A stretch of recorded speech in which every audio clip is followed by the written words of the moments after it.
Okay, we're going to get started. We're going to get started and welcome to everyone. Welcome, welcome, welcome to our last workshop of March. This is our last one. We went through budgeting and financials March 12th. Then March 19th, we did the relationships, which was last week. I thank you all for participating, and for those who are new, then we're doing this today for the parenting, effective parenting skills in the 21st century. That's the key right there. Yeah, the 21st century. 21st century. Yeah. It ain't like it used to be. No, it's not. No, it's not. So before we get started, because we're in God's house, we're going to have a word of prayer. Lord, we have a manual that you gave us, but we need extra help in this 21st century.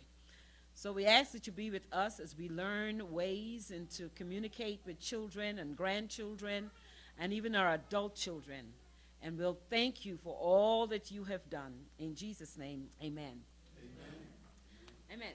Well, one of the first things I want to do is to give the first gas card gift card to Miss Tiffany Ball for registering and actually showing up. And got a little bag here with the goodies. Amen. You're welcome. Praise the Lord. It's so important for us to make sure that we are supporting community and we're supporting parents. And if that's one way that we can do to let parents know, gas is expensive these days. Amen. So a gift card to help you to get to and fro. So effective parenting. My name is Dr. D. Most people call me D. Lucombe, but most people will call me Dr. D. I am a clinical social worker and a pastor of this church. I'm a professor at Virginia State University, and I really enjoy being with my college students, but I enjoy most of all is engaging people in conversation. Amen. Just engaging people in conversation. Next slide, please.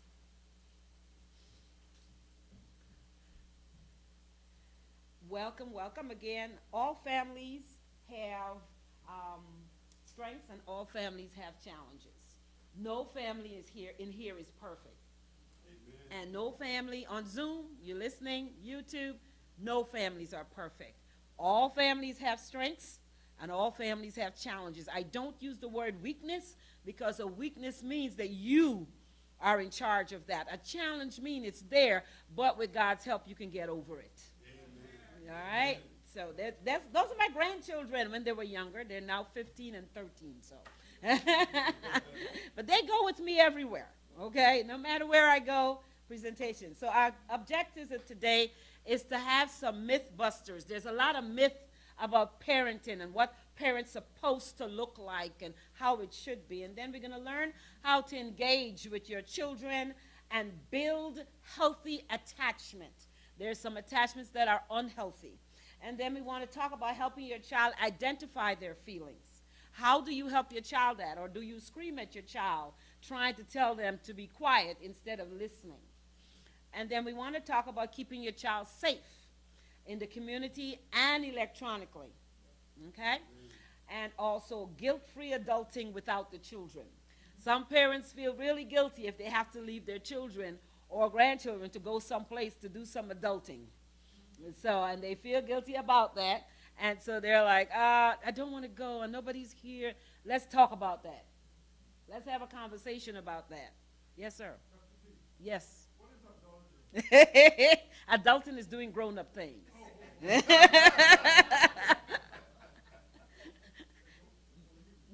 Just doing grown-up things, going out to dinner, going to a movie, but it's with adults, not with the children tagging along. All right, next slide, please. So let me ask you guys, I'm going to let you answer this question. What is parenting in your opinion? So give me a couple of words, not a whole page. Guiding, okay. Anybody else? Nurturing. Nurturing, okay. Teaching, okay, yeah. Listening, okay. Supporting, yeah. Protecting, yeah, that's a big one. That's a big one. Yeah. Anything else? Loving through everything. Yes. Yeah, sometimes we do love the children, but sometimes we want to string them up on the pole, you see? So I know that. I understand that. You love them, but mercy. You know. So there are ways for you to not get yourself into that place. Okay, next one, please. Parent is a gift of God. There are so many people in this world that want to have a child and cannot have a child for whatever purpose and whatever reason. There's no blame. It's just that it is not there for them. And so it's hard. It's hard. So it's a gift of God. Next one. Parenting is trust. The biggest trust is being entrusted with a life. Amen. Right? But the biggest responsibility is to live that trust throughout your life. We know some people grow up, they didn't have a good childhood, or they had a good childhood, and then somewhere in between, they didn't have a good relationship with their parents. Something happened. When you ask people, as a clinical social worker, I ask people, what caused the rift? I don't know. Yes, you do. You may not be ready to face it, but yes, you do. Okay, so that is the biggest responsibility, is to live that trust throughout your life. Next one, please. Parenting is a labor of love. Yes, it is. Yes, it is. Whether it's 2 hours, an entire weekend, 24 hours in pain, 48 hours in pain, it is a labor of love. I know, fellas, you may not be able to identify unless you were there and your hands got squeezed so much that you thought it was going to come off. Or someone screamed at you and said, "Get out the room." And you wonder if that was a real person there for a moment. So all kinds of things happen here. But parenting really is a labor of love. Next one, please.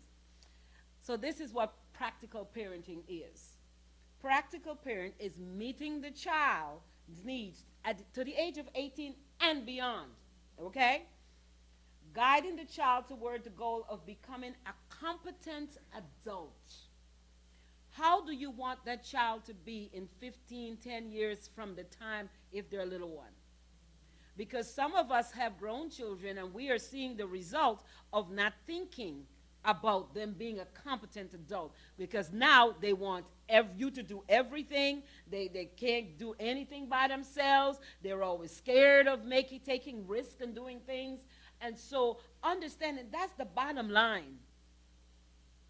Guiding that child to the goal of becoming a competent adult. And what does competency look like? That they're willing to try new things. They're willing to set goals. They're willing to accomplish things. Then you can start with the simplest things in your house with a child who may, always screaming and can't get everything, can't do it. Slow down. Okay. What is it you want to do? I want to get the doll from the top of the shelf. Okay. How do you think you can get that doll? Can you ask for help? Would you like me to get the ladder? Teaching them how to make decisions. Decisions, and they can think about it, okay? Next one, please. All parenting skills are instructive. This is a myth of parenting. All parenting skills are instinctive, I should say. Is it? No. You sure? You sure? You weren't born like a parent and know everything. You think so, but it's not. Can you tap the space bar for me, please? The fact is, no one is born with all the preparation needed. No one is born with all the preparation needed to be an effective parent. No one. You have to try some things, see if it works. Okay, that didn't work. I got to figure out another way. Okay? But sometimes we are so adamant. This is me. I said it. I've said it. And this is the way it is. And it's not working. The way that you're doing it, it's not working. So you got to come up with another strategy. And so you really need to make sure that many parenting skills must be learned through gaining knowledge and experience. And it's really the experience. But also don't limit yourself not to learn. Many of you have grandchildren. Like I said, and some things here are for you who have younger children and also your adult children. Your adult children, sometimes they're frustrated with their parents because it seems like the parent don't understand. But if the parent was taught a certain way, that's what they're coming with. And so your adult children are rebelling in their own way. I'm not going to let you, unless I got an issue and there's an emergency, then mommy or daddy, I need you. Okay? And that is the time, because they feel safe enough to say, I need you. See, safety is important with children. They must feel that they feel safe and secure, that they can come back. It doesn't mean everything is going to be hunky-dory. It means that they need a safe landing, a soft landing, so that you can talk to them. So when they come back and they're messed up, adult children, do not say, I told you so, you should have listened to me. No. How can I help? I don't know if I can, but how can I help? Or sometimes it's just be quiet and let them talk. Just let them talk. They're adults. Next one, please. A mature adult can be a perfect parent. That's myth number 2. Is it true? Really? I'm mature? Are you trying to say I'm not a perfect parent? That's what happens. We make these assumptions that because you're mature, and sometimes we look at it as chronological age for maturity. Chronological age does not say you are mature. I have seen some childish, grown men and grown women. And it's not your chronological age that tells that you're mature. It's your attitude, your behavior, the way you engage, the way you address problems. So if I get upset at somebody and I'm walking out the room and I'm not listening and I'm not taking the time to hear you, you're not mature. You want your point across. Do you have patience enough to wait until that person is finished to make your point? But before you make your point, what did we talk about last week? What kind of listening? Active listening. So when the person says, well, I just think that you just didn't buy enough food today, and I think, and they're going, okay, am I hearing correctly that I didn't buy enough groceries? Is that what you're saying? Yes, that's what I'm saying. But if you say something else that they did not say, then they say, no, that's not what I said. Active listening goes with your child, your adult child, your young child. It goes with everybody, your employer. You know, it goes with everyone. You don't have to have a certain age to do active listening. So active listening, even when you go to the school to talk to the teachers about so-and-so did so-and-so or whatever, it's to listen first before you jump. Listen first. Next slide, please. The fact is, humans are not perfect. Really? Is that true? No, there are folks in the world that think that they are perfect. Their way it is, or it's the highway. That's their way. They're always right. They're not willing to succeed and said, you know what? I wasn't right. That was, I was wrong about that. Okay, I had my information wrong. Okay?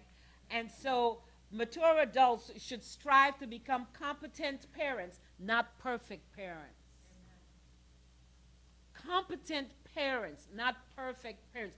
You and I will make mistakes. I know I've made mistakes with raising our children. My husband and I know we've made mistakes because Sometimes we've given them choices when we should have said no. So, really, strive to become competent parents and not perfect parents. Okay?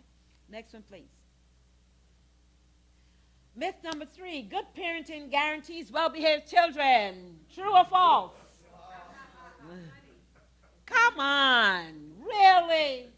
If you're a good parent, your child will be behaving perfect. True or false? Come on, guys. You got to think about all the influences that's outside the home. Maybe you are teaching your child the right things. Maybe you're teaching your grandchild the right things. But influences such as their peers, the adults other than parents that's outside, media, social media, okay, and affect children in healthy and unhealthy ways, okay? So that is so important to understand. So important to understand that you may be saying, have you ever heard a parent say, or maybe you have, is that what I taught you?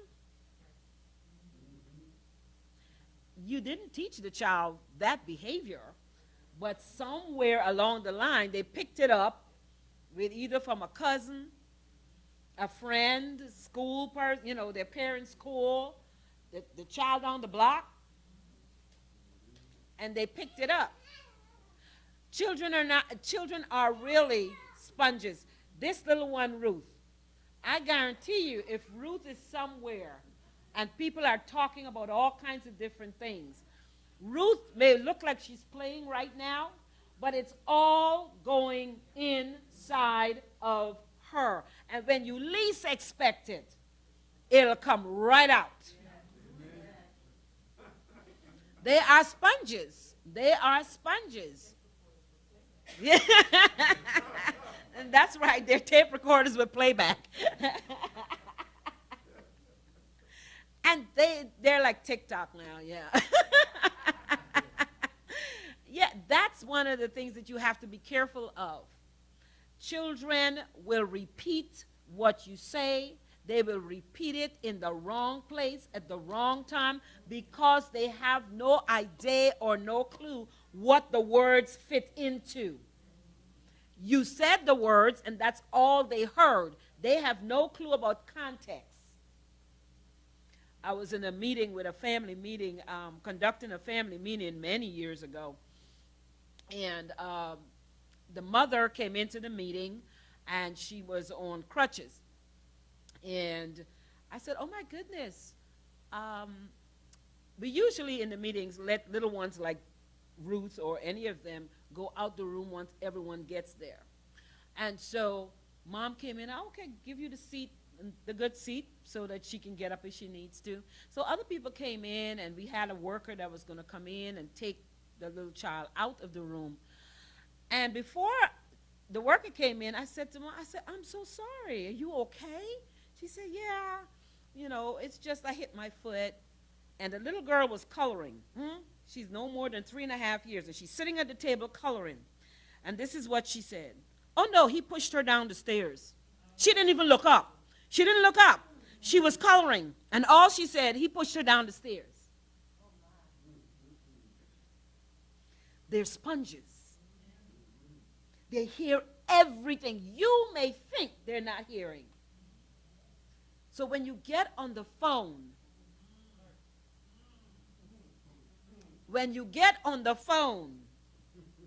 and you tell everybody your business, or you talk about everybody else's business, they will repeat it the wrong time, and then you'll be talking about, don't say that. Now you've become abusive and blaming the child for something that you did as an adult. You did that. So we have to be very careful. They're sponges. They are. They're just sponges. They soak up everything. They're looking at your facial expression. They're looking at your body language. They're looking at everything you do. So their behavior will reflect what they're hearing, what they're seeing, and what you're doing. Okay. Thank you. Next one. Parenting is always fun, isn't it? Yay! Well, is it?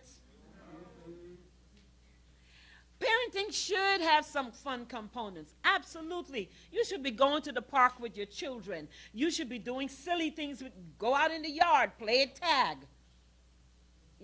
Play some kind of game. Do something. Board games. Not everybody in front of the television. If that's one of the fun things, that shouldn't be the only fun things, is television. It really should be a combination of things to help them develop. And so parenting should have some components of fun. So like any other job, parenting can be fun, sad, exciting, boring, satisfying, and frustrating. Adults should have some kind of realistic expectations about parenting. So let me ask this question. Each person can give me their own answer. If you're a parent, what was one of your main expectations of being a parent? Huh? Laughter. Okay, laughter. Okay. Anybody else? Well, yes, ma'am. To have a person that loves you unconditionally. Ah. I expected that I was going to be tired. Well, she already put it out there. I'm going to be tired. Okay. Anyone else? Teaching. You wanted to teach. You teach that child. Absolutely. There's some expectations we came into the idea of being a parent. For me, to be transparent, my only expectation that I was going to live. And I'll tell you this. I was 12 and had a car accident. And the car rolled over a few times. And there was a person sitting on the front seat who was pleasingly plump and ended up on the back seat sitting on my back, laying on my back when the car turned the other way. And so we got to the hospital, and the doctor said, well, she'll never have children. I was 12. I had no clue what that really meant in the sense, but the doctor said she'll never have children. And so when we became pregnant, I was scared to death. Scared to death. Because that 12-year-old girl, the words that she heard kept ringing in my ears. She'll never have children. So if I am pregnant, that means I'm going to die. See, that's what went through my head. That's why I said what we say is so important around children. Because in my head, that's exactly what was going to happen. So I was scared for 9 months. Scared for 9 months straight. Because of a doctor who thought I was deaf at 12 years old. So that's why I'm saying there are things that we do sometimes we need to be careful. We need to be careful with what we're saying and what we're doing. And that came back to haunt me, that same thing. That came back to haunt me. I was a hospital chaplain at MCV, when I was VCU Health Systems, at MCV. And I got called to the ER one night. And you work, 12-hour shifts. And I went down to the ER and walked in. There was an accident on 95, and the car rolled over, and a 12-year-old girl flew out the car. So I got called to the emergency room. We went to the emergency room. They always call the chaplain. It's a team effort at the hospital. And as I went in, I got information from the nurse. Yeah, she's in there. Her mom and daddy's on the other room and whatever. I walked into, they have the little rooms, the cubicles I call them, in the emergency room where you have the yellow pole or whatever color it is. And I walked in and I saw her laying on the bed and I froze. I froze. I could not move forward. And I couldn't move forward because that trauma that I had, it was never dealt with. It was never dealt with.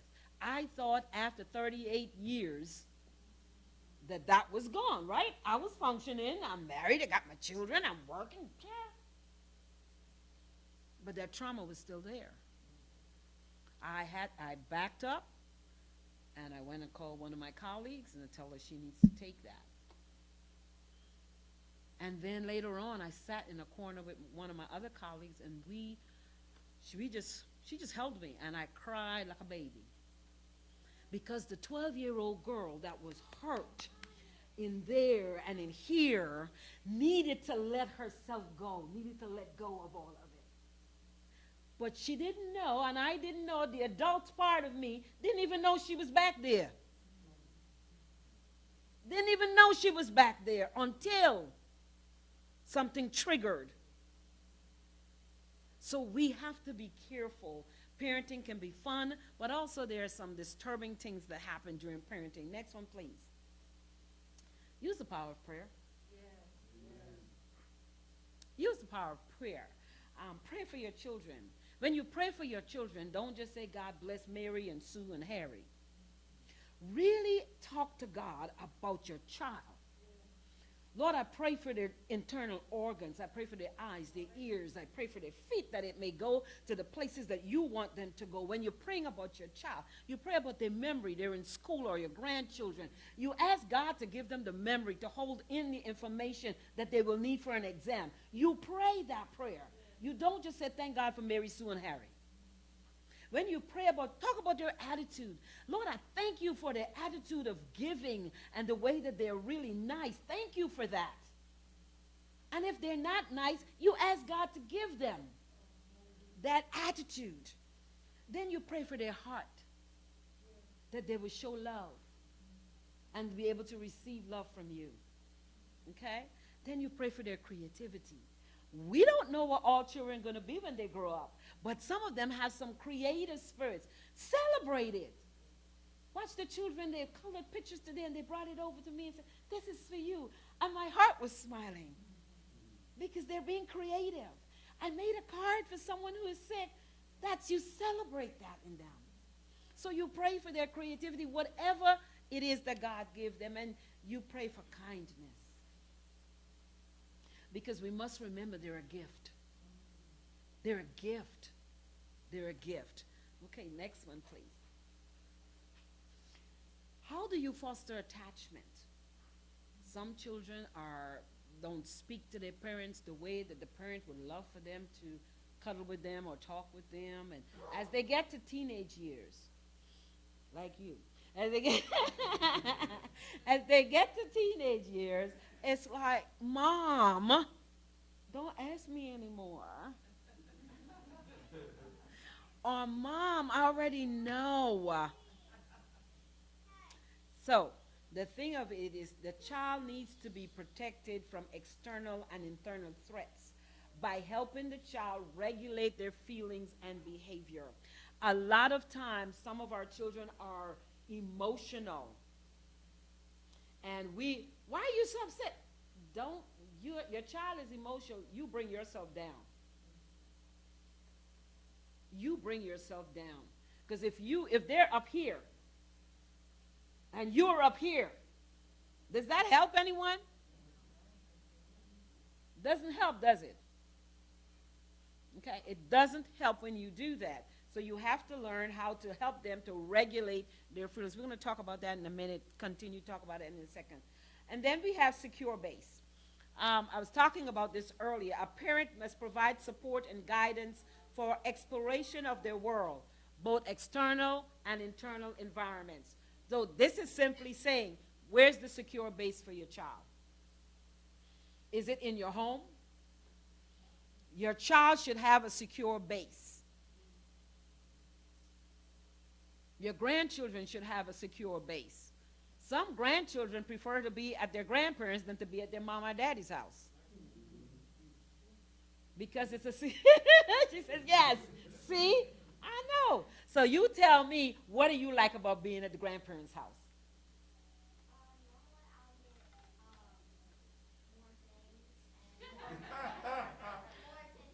More attention. There you go. There you go. Because the grandparents have raised their child, right? And now their child is doing all the things that they need to do to raise their children. But the grandparents are a little bit more laid back. So they can provide that attention. And that's a support base. That's a support base. So important. Next one, please. Let's talk about fostering attachment. Children, including your teenagers, need to feel that they are welcomed in their own home. They need to feel that if there's anything and anyone I can call on is my parent or my grandparent, somebody. Sometimes children get to 18, 19, 20, or even adults. Ma, you home? Or Dad, you home? I'm coming over. No, don't be coming over here. I ain't got no time for you today. Not because they're an adult. They don't need you to be there. But as teenagers, they need you even more. Because as teenagers, their hormones that's going through their bodies. They're feeling things. They're starting to look at the opposite sex. So they need you for your guidance. And sometimes they talk to you, and you have to give the space. See, when I say welcome in their own home, is not to say welcome. The idea is that you need to create space for them to be able to talk with you. So for us, my husband would be in the yard, the boys would be out there with him. Sometimes he would say, they're no good at fixing nothing. They're just out there with you, you know. But sometimes I'm cooking in the evening when they were teenagers or a little bit younger, even like your age group, and I would be cooking dinner, but that's my opportunity to hear what went on during the day. And I was like, so what do you guys do today in school? And something will come out, something. It is not your opportunity to scream at them, even if something went wrong. It's your opportunity to listen. So they'll say, yeah, we did this and we did that, and yeah, my teacher, she says she's a witch, and that's exactly what some things, conversations I've heard. And my teacher said this, and my teacher threw a shoe at somebody. Now, the mother inside of me, stirring that pot, wants to say, what? But the mother that listening so that I can actually, my child feels comfortable enough to tell me, see, why would a teacher do that? I'm trying to keep calm. Because in my head, no teacher should be doing that. But I want my child to tell me everything.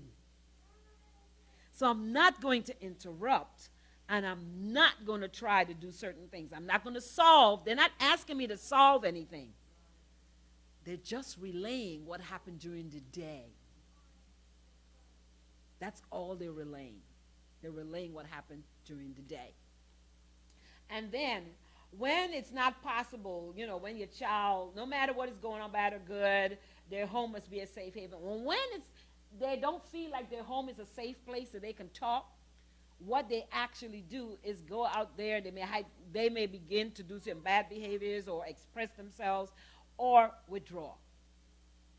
I hear people tell me a lot of times when I'm doing parenting groups, because I do therapeutic parenting groups for SCAN, which is Stop Child Abuse Now, and a lot of those parents are referred by the courts. And so sometimes parents will say the child is up in their room all the time.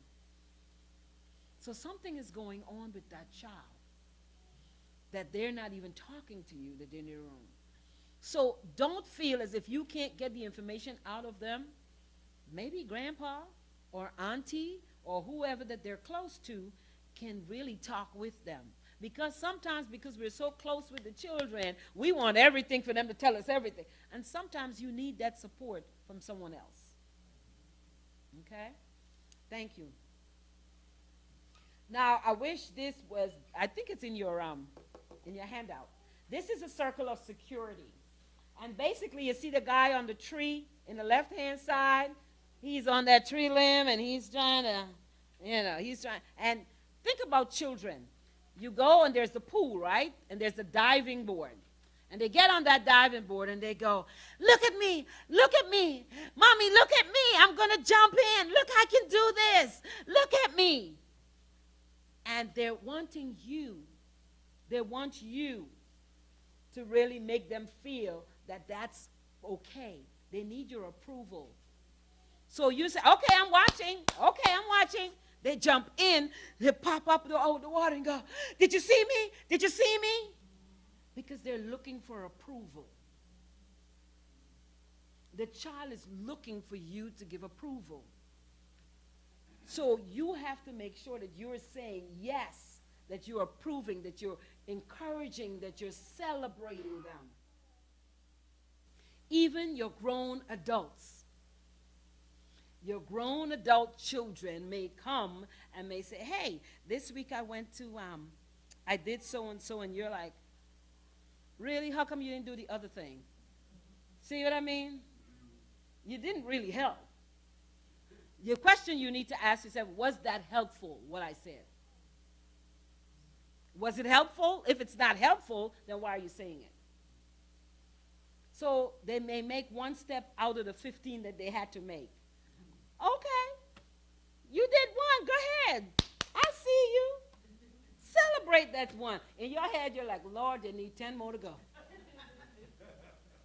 But you celebrate them for that moment because that's what they need. That's what they need. Okay. At the base of it, you see there he is again, trying to figure out if he need a safe place to be and a safe place to land. Okay? He's in that tree already. He came down. Now here he is. I'm following. They need to make sure that they can come back to you. That they can come back. I'm not talking about adults moving in with the parents. I'm talking about even coming, even to having. I'm just saying, okay? Sometimes we don't give our adult children or the young children or the young grandchildren a safe place to land. Because we're always shouting or we're always telling them all the things they haven't done. If you find the good things, and not if, but when you find the good things, celebrate it. Let the child know that you care and that you appreciate that they're making steps towards their goals. And that goes for your adult children, not just for little children as well. Okay? Next slide, please. Helping your child or your teen regulate. When we think about resiliency, we're really talking is doing what you already do, but on purpose. So if you know a small child or a teenager, when they get upset, they like to just go outside and just kick a rock or just play in the garden or whatever they do. Okay, let them do that. Let them do that. Because they are still processing. They're processing whatever occurred, whatever situation happened. They're still processing. What we as adults forget is that we had time to process when we were younger. But we don't give children and teenagers time to process. We want them to answer just like another adult and to think like another adult. I'm 12, I'm 14, I'm 15. I am not processing like you. You're 25, you're 30, you process differently. So give your teenager and your young one time to process. And simple questions, don't talk at them. Really, simple questions. What's going on in your head today? Notice you're a little bit withdrawn. I don't know. Okay. it school? It's okay. Let them take their time to get there. Let them take their time to get there. Because you want answers right now because you want to fix it. And daddies are really good at that. They want to fix it. And some helicopter moms are like that as well. They want to fix it. And sometimes you can't fix it. It's for them to work it through. Okay? All right. So, one more. All right. Miss Gloria. Miss Gloria, you have won yourself a gas card.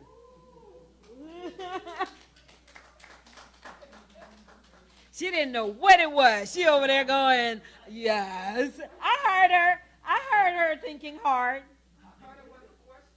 No. And I don't believe you got one of our New Hope bags. There you go. So. Yes. So that's one of the things we have to make sure is that whatever we're doing to help resiliency and build attachment with children is to help them to regulate their emotions. There are 3 factors of healing and resilience. Resilience is the ability to bounce back from trials or tribulations or from negative situations. The ability to bounce back, to come back and regulate yourself from that situation. And really, one of the healing processes is lifetime relationship with a caring adult. Some of you may have had teachers or coaches or a church person that helped you, that talked to you. That was a caring adult when you were young. Whoever that caring adult was. And you remember them up to this day. Because they were there. That's one of the healing factors of resilience. Having a caring adult. So if you see a teenager somewhere and they look like they don't have anybody, you become that caring adult. And sometimes it's just to listen. Just to listen. I know silence is uncomfortable for many of us.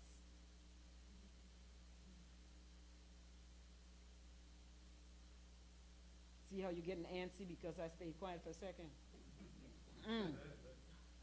Y'all get antsy. But I can't do work with clients. Can't do work with my college students. And can't demonstrate some of the clinical skills they need, which is silence. And so that's what I do. You be quiet. And sometimes when you're quiet with teenagers, you get a whole lot. Regulate. And you want to think about safety. A child will regulate their emotions when they feel safe. You can help a child. Some children don't know how to regulate, but you have to teach them. From young, some people teach children, babies, when they're crying, you rock them. You're helping them to regulate.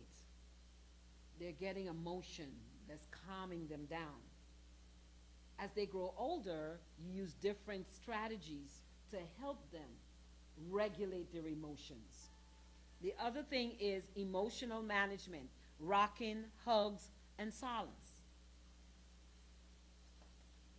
Sometimes just sit there with your teenager or your little one and just hug them. Sit next to them close, watch a movie or whatever you're doing, watch a sports game.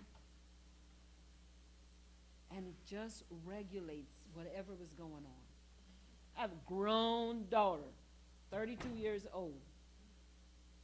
And she would just travel and come home. And I'm sitting in the couch. She comes. She puts herself up in the couch. She puts her head in my lap. And I just put her hand on her hair, and I just keep doing, because she's regulating.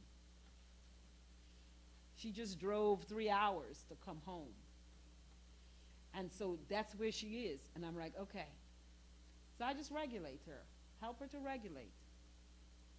And grown woman.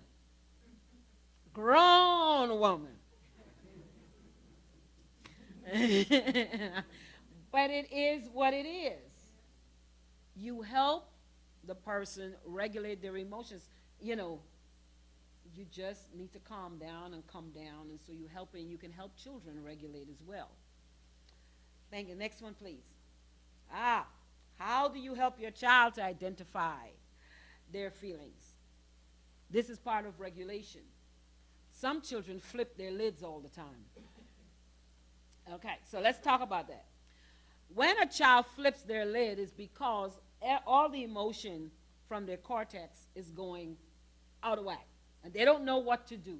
They're having some difficulty regulating. The thing of it is, as adults, we don't even understand that. So in order, when we look at this, Mr.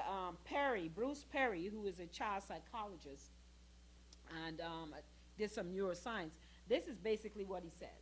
This is your amygdala, okay? And this is your brain stem. This is your spinal column. This is your brain stem. And he says, you put this here, this is your amygdala. This is your cortex. It covers. Everything is wonderful. Everything is good. You're going along just fine. Then something happens, and this is out of whack. So you flip your lid. You flip your lid. And this is where the child needs to get regulated. I have taught children that when you feel that you're going to flip your lid, to do this. And once they do that, you say, okay, I see you.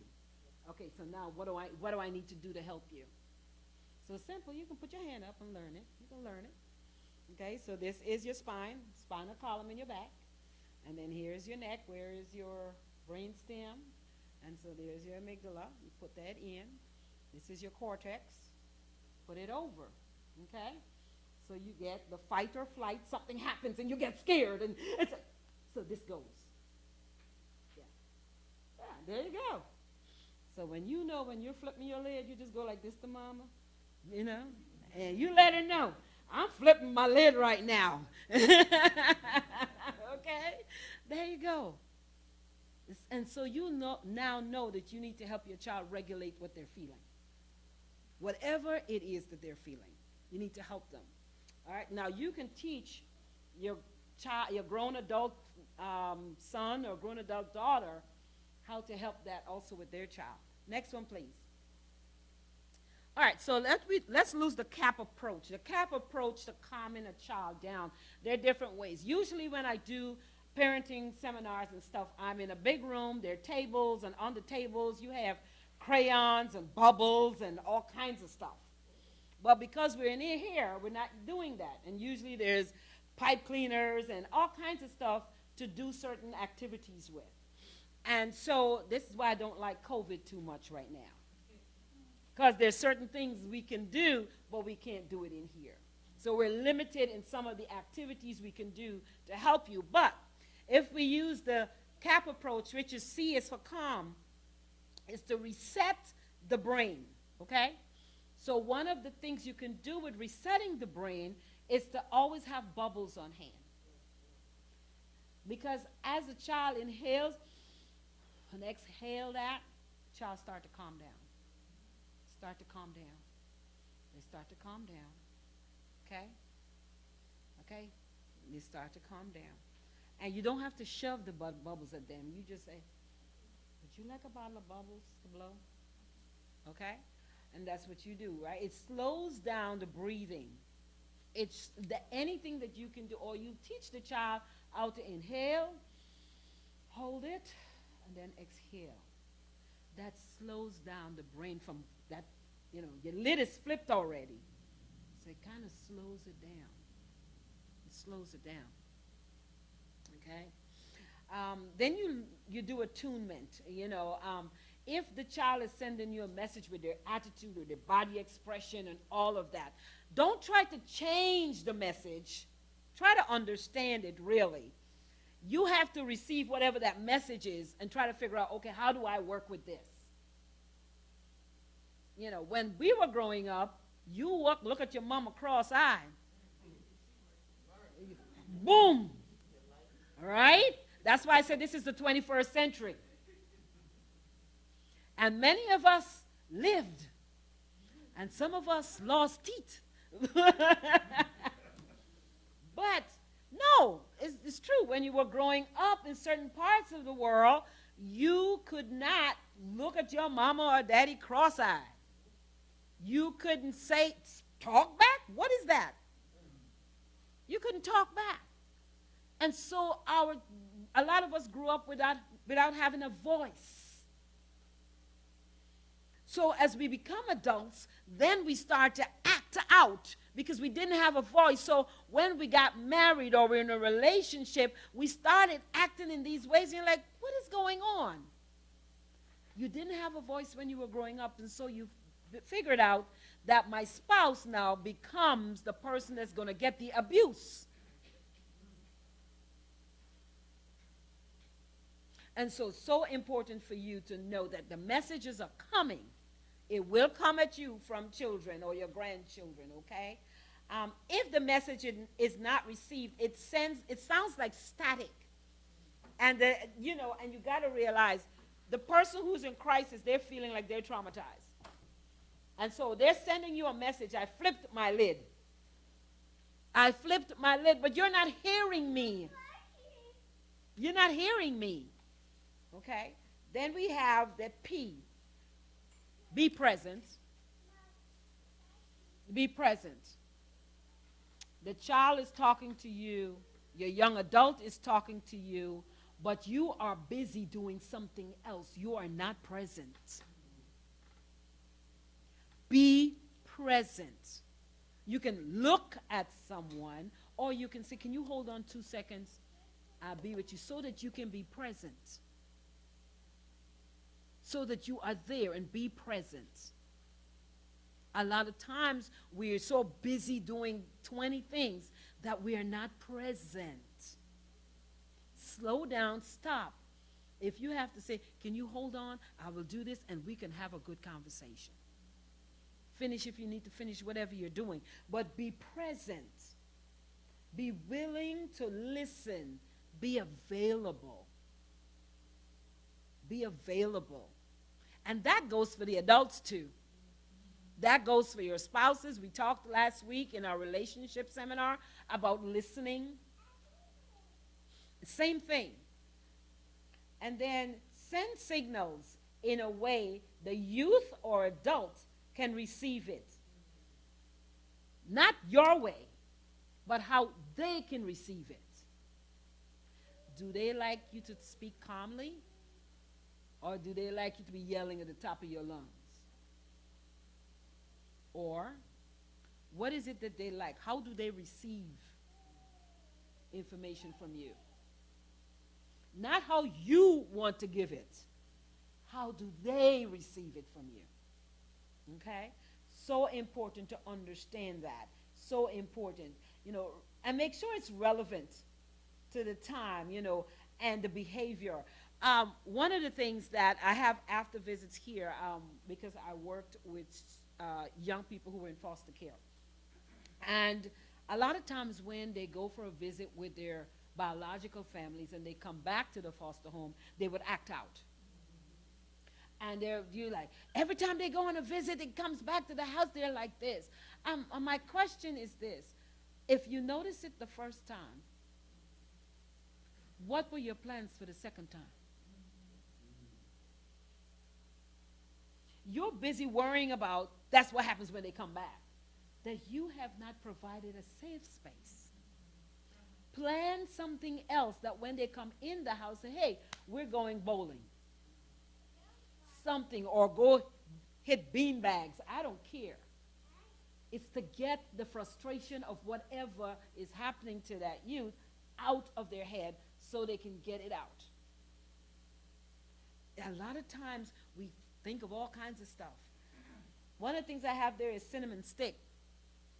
Some people function with good sense. Like I said, I usually have tables, and on the tables I usually have oranges and a fork. Because on the tables, when you take an orange and you scrape with the fork, the scent it gives out is a calming scent. For many people. Or people use Bath and Body Works, eucalyptus, and something else it is. But that's a soothing scent. So the scents, make sure that the signals that you're sending is that I care, and I'm going to find a way to make you calm down. Okay? The other P is predictable.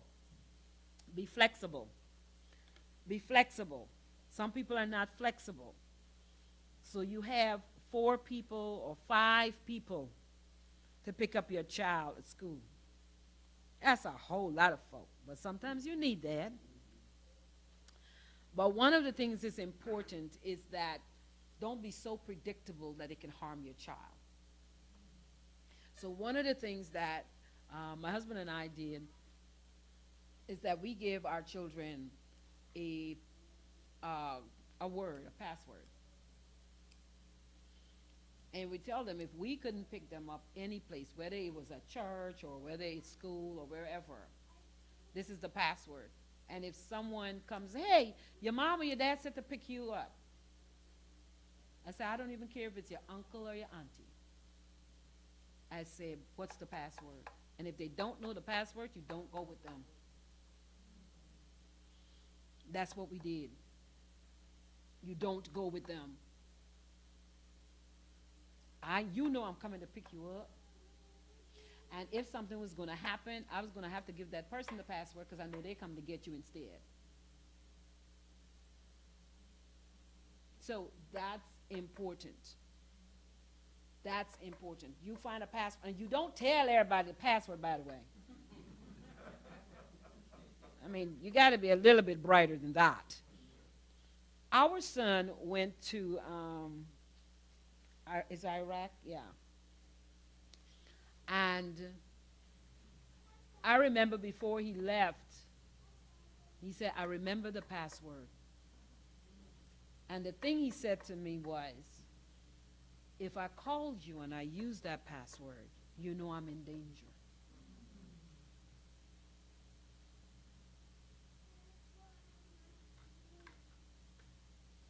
Because he grew up understanding the importance of that communication. And I thank God we never had to hear that password. I thank God we never had to hear that password. So you teach the young ones early. Teach them early about safety. And so that you're not too predictable and folks can't hurt. Next one, please. Attunement. This is similar to some of the things about reading children's cues. Learn how to read children's cues. Learn how to see what it is that they are thinking about and how they're responding to things. There's a difference between how people say, yeah, he reacted and she reacted. What's the difference between reaction and responding? Anybody can tell me? What's the difference between reacting and responding? Thought process. Anybody else? I'm sorry?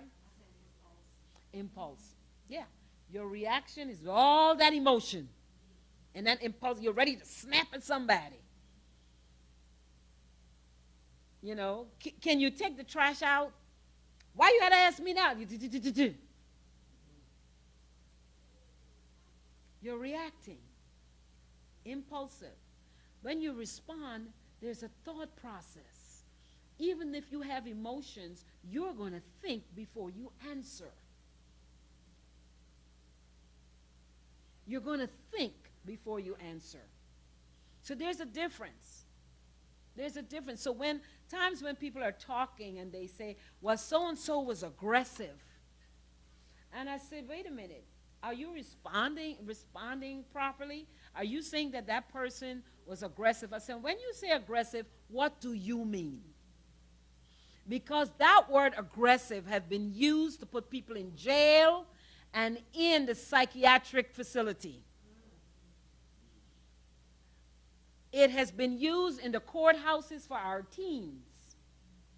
When some person writes in their notes to the judge, Tommy was aggressive or acted aggressively, the judge does not ask, what does that mean? All he or she sees is that word. So find new vocabulary. An aggressive person to me You want to have fun again, Elder Moore? Come on. Come on. He's scared. Last week I had him. Come on. Come on. I stand right there.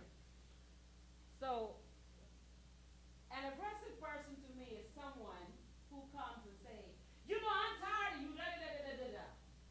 No. But sometimes, because I balled my fists and I'm like this is the response that they write that I was aggressive. He said, he said that was easy. Yeah. So because I balled my fist and I was rigid, that's what's written in the report. So use appropriate words when responding and looking at children's cues, okay? Respond to the need and not the behavior. The need at that moment is for somebody to listen to me. The need at that moment is for somebody to hear me. I may be acting out, but something triggered me. And that's what you need to go to. What was the antecedent? Because it's A, B, and C. Antecedent, behavior, and then consequences. So you see the behavior. You may not have seen the antecedent. So you need to know what was that antecedent. What came before the behavior? A lot of times children run in the room, Mommy, he hit me. And so, why did you hit your sister? So, what happened before he hit you? What were you doing? What was going on before he hit you? You might just hear what's happening. You got something to tell about that, don't you? Yeah, I see your face. You're laughing at it. What's going on? You had that before, didn't you? Yeah, I see you. See? And that's true. You need to know what's going on before that. Because then you start reacting and not responding. Not responding. Educate yourself about trauma. If your child has been through a traumatic situation, it may have been a health situation, or it may have been something that happened at school, educate yourself about triggers, okay? And become a feelings detective. Start looking and listening and more, and then you start to see, and then you can start recognizing when something is going on. Become a feelings detective and reflective listening skills. Always make sure you're reflecting what you heard. It may not be correct, and that's when the child can say, that's not what it is. But at least you asked, did you say that? Is that what you mean? Did I get it right? No, you didn't. Yeah, because they need you to understand. But you have to be willing to do that. Next one, please. Technology. Be aware of what your child is reading, listening to, gaming, or checking out anything on YouTube. Check the history of the YouTube account if you have children and teenagers around. You'll get to see what they've been looking at, what they've been pursuing. You know, okay, check that. Remind your child not to talk to anyone they don't know on social media. There's a lot of bullying going on with social media. No child under the age of 13 should have any kind of TikTok, Facebook, any of those. No child under the age of 13, because they cannot handle half the things that's out there. And that is a way for predators. We're talking about the 21st century. That is a way for predators to get into your child's mind. We have gaming, and people think, oh, they're playing the video game, and that's good. They go through that too and contact your child. So be aware of that. Remind your teenagers they can be charged with pornography if they send or receive pictures of their privates or someone else's privates. They can be charged. It doesn't matter how young you are. You're a teen. You should not be sending pictures of yourself to anybody. Got it? All right. And don't let anybody send you any pictures of themselves either. Okay, you tell your mama or tell your grandparents right away. Nobody should be sending you pictures. and you shouldn't be sending any. We've had teenagers in school, in high school, that did that. They were charged. You get a charge like that. The other part of this is for adults. You know those pictures people would send you via text or email that has a baby, a little, not baby, but maybe a 2-year-old pulling a blanket and his wee-wee is out or her privates is out, and you think, oh, they're so cute. That is pornographic material according to the law. Delete, delete, delete, delete. It's not cute. It's not cute. We think it's cute and we laugh at it and say, oh, look at that. He pulling his blanket and he naked as a jaybird. That is considered pornographic material. Do not have that on your phones. Do not have that on your computer, your iPad, your tablet, whatever you got. No. Anybody send it to you, immediately send something and say, do not send me images like this. Immediately. It is not cute. The law is the law is the law. Okay? And then also, that's good. Thank you. Next one, please.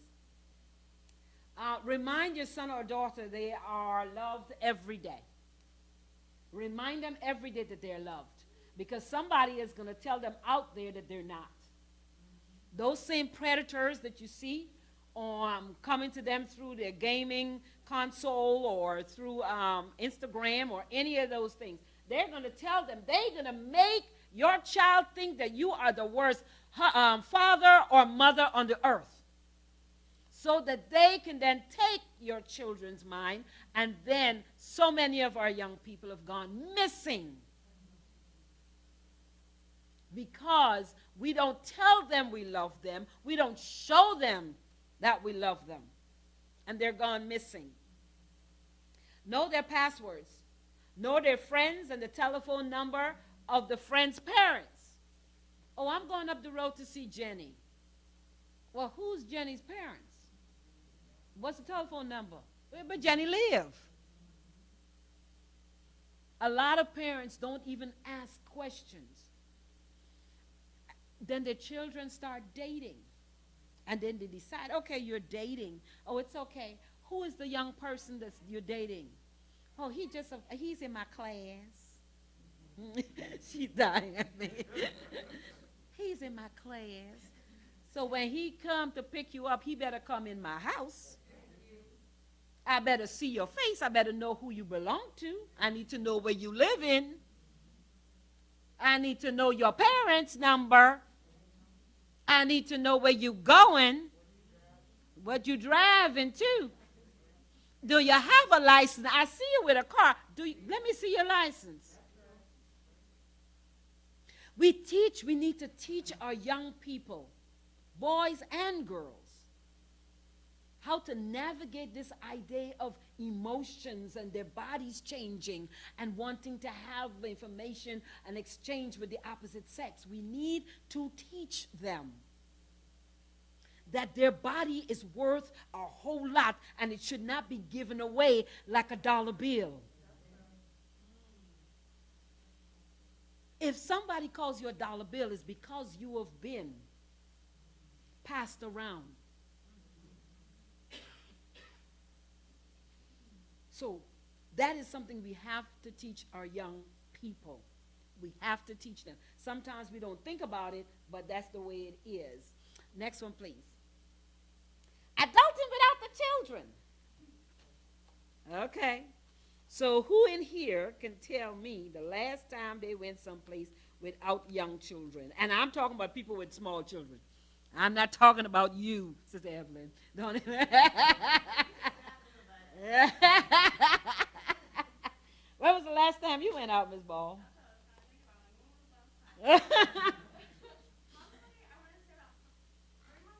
About 3 months ago. Okay, you can do it adulting without the children. Okay, how did you plan? You planned it with somebody else so she can watch. Somebody can watch the children. Yeah, they went to their dad's, and then my girlfriends and I went to work. There you go. See, that's adulting. That's the idea. She planned it so that she can do it. And a lot of times, if you have clinging young children, though, you better start talking to them about it 2 or 3 days before. This is what I'm going to be doing. I'm going to be going out with so-and-so, or I'm going so-and-so place. And you know, today is Thursday, and I'm going on Saturday. Are you okay? And I will definitely call you after I get there, okay? You're going to stay with, whomever. Because some clinging young children have issues letting go. And sometimes they have letting go because we did it to them. We did it to them. I watch children go into the daycare. The parents wake them up at 5:30, 6 o'clock, get them dressed, give them a little bit of a food, wearing in the house and they're running around, everybody running around, get them in the car and start blaring music. So they're up here. You get them to the daycare and they're up here and they don't want to go in the daycare and they're crying because you kept them up here. Help them to come down. You get in the car, you shouldn't have no blaring music because they woke up and their brain has been going like this. I knew a woman that would wake up their children with a pot and a spoon. She would walk through the hallways of our house, knocking that pot. And she came to me and she said, I don't understand. Every time I get to the daycare, I said, so tell me about what happens when you get through. And she told me all the things that she did. When she get in the car, she put on music and I put on Kirk Franklin. I said, your baby is how old? 3 and a half. I said, 3.5. I said, okay. Do you know what you've done to his brain for the last hour and a half? Because he's up here. You added music on top of that. And then you bring him someplace that you tell him, I'm leaving you, but he hasn't calmed down yet. The brain needs some quiet. Okay? Needs some quiet. If you have teenagers, have someone peek in, a neighbor peek in on them if you are leaving them over 4 hours. Plan again. Plan well for babysitters, for food, for activities, etc. That's how you adult. Do not feel guilty about doing something for you. You need that break. Give yourself permission. A lot of times we don't give ourselves permission to have fun. Give yourself permission to have fun. We think about everything else. Sometimes fun doesn't have to cost a lot. Cheap date. Well, that's what my husband and I have. We have these cheap dates. What it is going to Baskin and Robbins and get a mango smoothie. And I love those mango smoothies from Lucombe, brother. I love it. But that's what we call a cheap date. But it's the idea of it's us together. We get our stuff, we sit in the car, we drink it. Sometimes we pull in the driveway and we're like, we ain't going inside yet. Let's do some adulting. So, but the thing of it is to enjoy. We took a couple of friends with us to, we told them about how we spend some nights, Saturday night is our night. So we say, okay, we'll do something Saturday night. So it's not a lot, it doesn't have to be expensive. Or go with your friends somewhere, do some things. And we took a friend of ours out with us, and we said, well, we just get a Baskin-Robbins smoothie, and then we just chill out. And if we want to go someplace else and just sit down and talk. And so we took our friend to Baskin-Robbins. And our friend got into Baskin-Robbins, walked up to the guy at the counter and said, can I get a cheap date?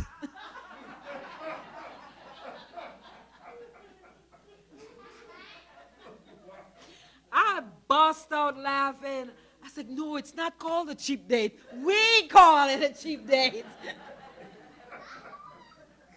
It's a mango smoothie, but we call it a cheap date. It's not on the menu. The poor boy behind the counter was like, what? He did. He walked up. He says, can I get 2 cheap dates? You know, because it was him and his wife. He said, can I get? I'm like, oh, Lord. We laughed. Did not laugh so hard in a long time. Yes, he did. He walked up in there and asked for 2 cheap dates. I tell you, it's weird. Next one, please. Any questions? We're at the end of this. What did you learn? What's your takeaway from today? What questions do you have? Silence is okay.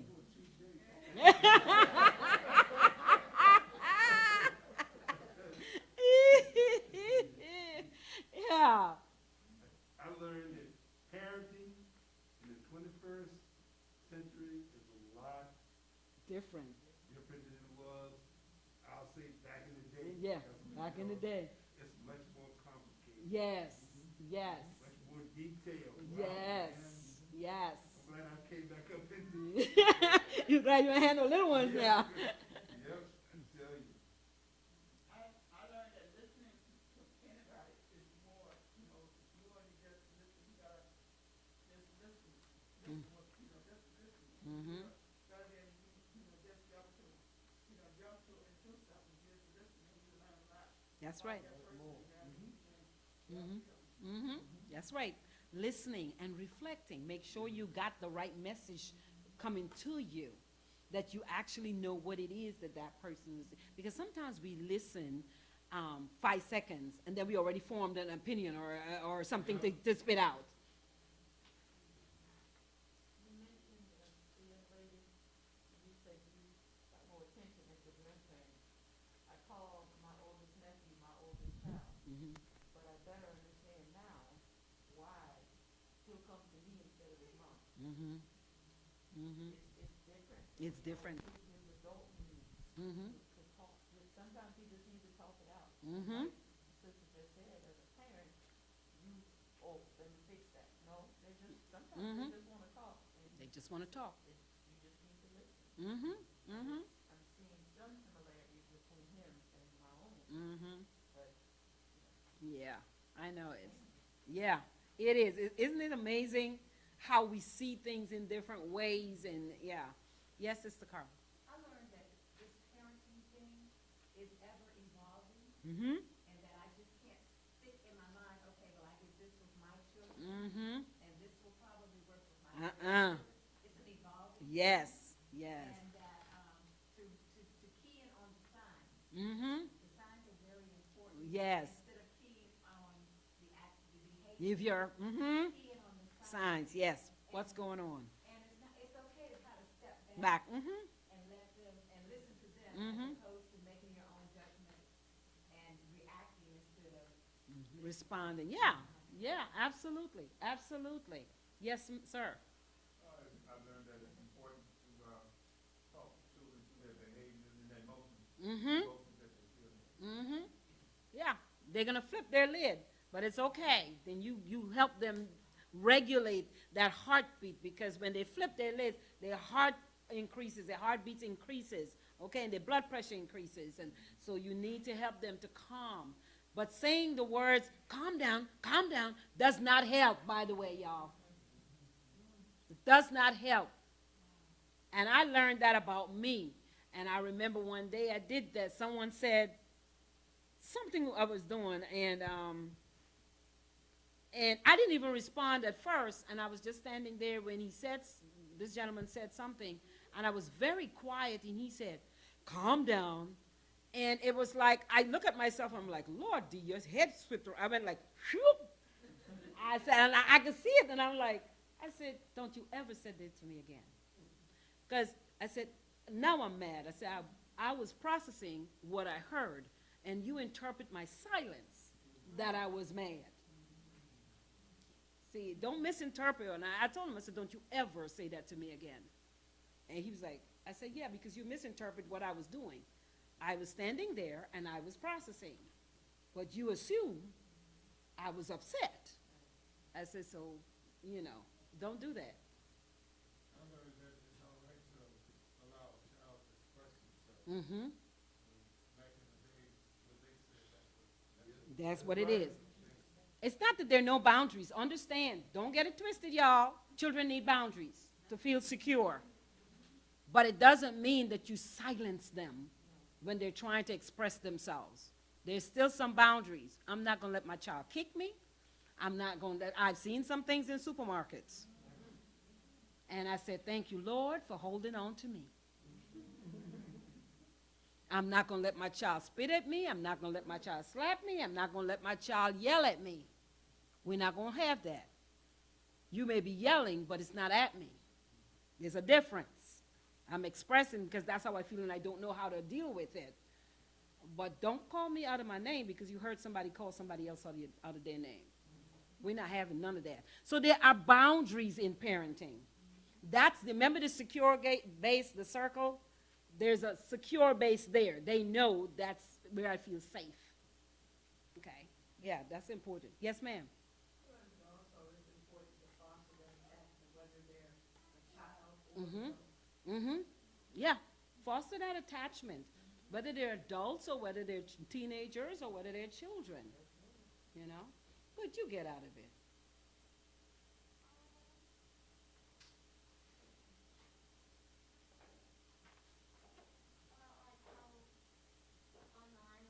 Yeah. Mm-hmm. Yeah. Yeah. Yeah, absolutely. Good job. Good job. Good job. Yeah. That's important.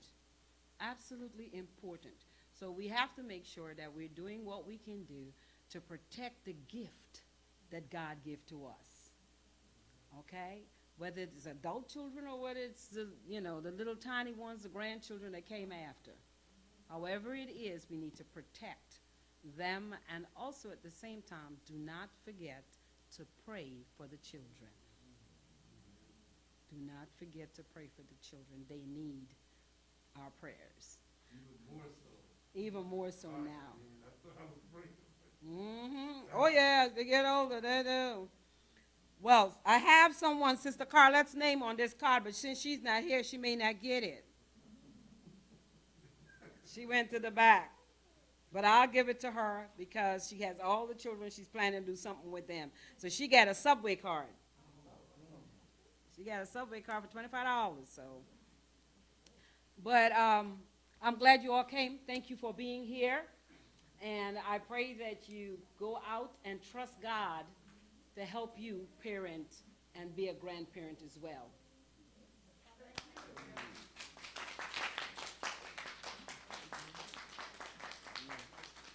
Thank you all.